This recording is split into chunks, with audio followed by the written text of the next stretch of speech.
भगवान शिव की बारात हिमालय पहुंचते ही आखिर चारों तरफ अचानक डर और अफरा तफरी का माहौल क्यों बन जाता है।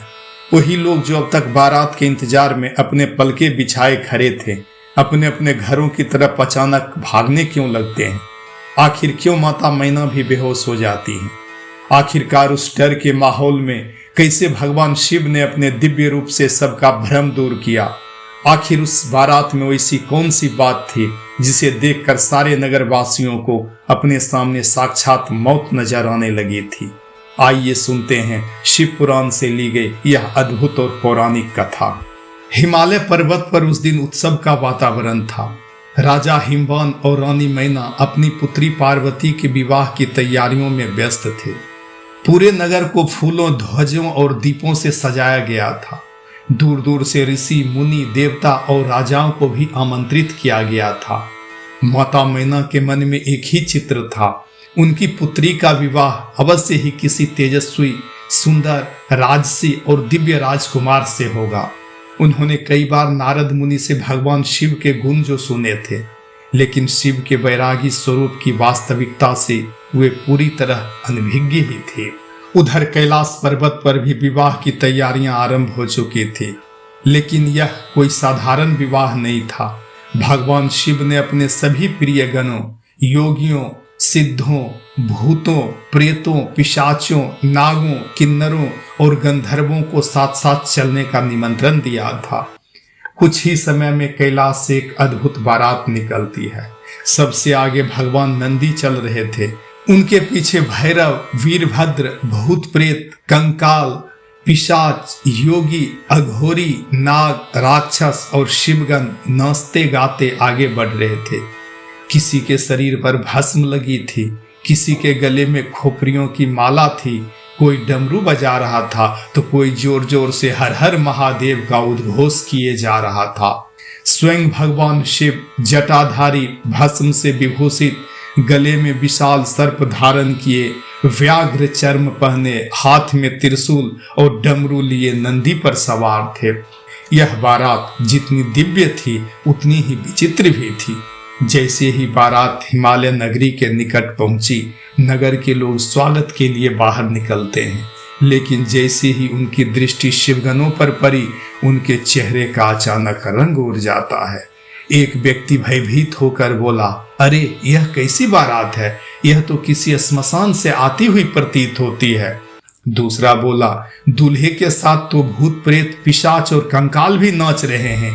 यह विवाह नहीं है, प्रलय है, भागो।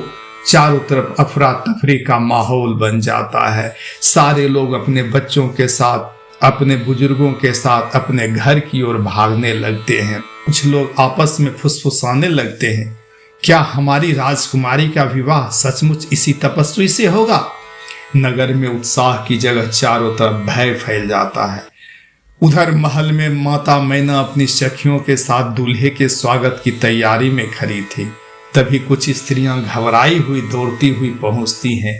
उन्होंने कांपते हुए कहा, महारानी बाहर मत जाइए, दूल्हा नहीं मानो स्वयं मृत्यु का स्वामी आ गया है।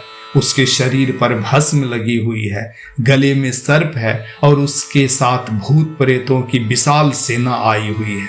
पहले तो माता मैना को विश्वास नहीं होता है। उन्होंने सोचा शादी का ही तो माहौल है, शायद लोग मजाक कर रहे हैं। लेकिन जब वे स्वयं महल की छत पर पहुंचती हैं और दूर से आ रही शिव की बारात पर नजर पड़ती है तो उनका हृदय अचानक बैठ जाता है। उन्होंने देखा किसी के हाथ में खोपड़ी है, कोई अजीब स्वर में हंसे जा रहा है, कोई राख से ढका हुआ है, कोई विकराल रूप में नृत्य किए जा रहा है और बीच में बैठे हैं स्वयं भगवान शिव। माता मैना की आंखों में आंसू आ जाते हैं। उन्होंने व्याकुल होकर कहा, हे नारद मुनि, आपने तो कहा था कि मेरी पुत्री का विवाह स्वयं महादेव से होगा। क्या यही हैं वे महादेव? मैं अपनी कोमल पुत्री को इस भयानक रूप वाले वर के साथ कैसे विदा कर दूं? कहते हैं कि यह दृश्य देखकर माता मैना कुछ समय के लिए मूर्छित भी हो जाती हैं। राजा हिमवान भी कुछ क्षणों के लिए चिंतित हो जाते हैं। नगर के अनेक लोग विवाह रोक देने की भी बात करने लगते हैं। उसी समय नारद मुनि मुस्कुराते हुए बड़ी विनम्रता से बोलते हैं, महारानी आप केवल बाहरी रूप देख रही हैं। जिनके साथ भूत प्रेत चलते हैं वही समस्त प्राणियों के स्वामी हैं। भगवान शिव किसी में भी भेद नहीं करते हैं। उनके लिए देव और दानव, राजा और भिखारी सभी समान हैं। जो संसार द्वारा ठुकरा दिए जाते हैं, शिव उन्हें भी अपने परिवार का हिस्सा बना लेते हैं। फिर नारद मुनि ने भगवान शिव से निवेदन किया कि वे अपना दिव्य, सौम्य और मनोहर स्वरूप धारण करें ताकि सभी का भय दूर हो जाए। भगवान शिव मुस्कुराए। क्षण भर में ही उनका स्वरूप बदलने लगता है। भस्म की जगह दिव्य आभाएं चमकने लगी। उनके शरीर से करोड़ों सूरज के समान तेज निकलने लगता है। मस्तक पर चंद्रमा और गंगा शोभायमान हो उठते हैं। गले के सर्प भी शांत और दिव्य प्रतीत होने लगे। उनके अंग अंग से करुणा, सौंदर्य और अलौकिक तेज प्रकट होने लगा। अब उन्हें देखकर ऐसा लग रहा था मानो स्वयं सृष्टि के परम सुंदर पुरुष पृथ्वी पर अवतरित हुए हैं। पूरा नगर विस्मय से भर जाता है। माता मैना की आंखों से आनंद के आंसू बहने लगते हैं। उन्होंने हाथ जोड़कर कहा, प्रभु मुझे क्षमा करें, मैंने आपके वास्तविक स्वरूप को पहचान नहीं सकी।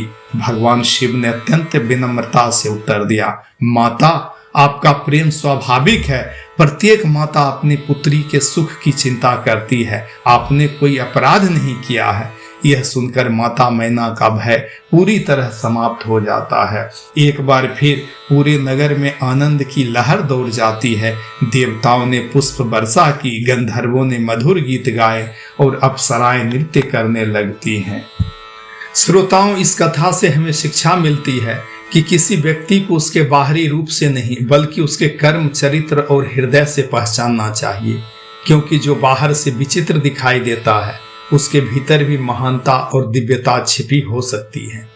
अगर आपको यह दिव्य एवं पौराणिक कथा पसंद आई हो तो वीडियो को लाइक करें, अपने परिवार और मित्रों के साथ शेयर करें और ऐसे ही अद्भुत सनातन धर्म की कथाएं सुनने के लिए हमारे चैनल टेल्स विद रंजीत को सब्सक्राइब करना ना भूलें। और हाँ श्रोताओं, हमारी अगली कहानी सुनना ना भूलें, शिव पार्वती विवाह की दिव्य रस्में। हर हर महादेव, जय सनातन।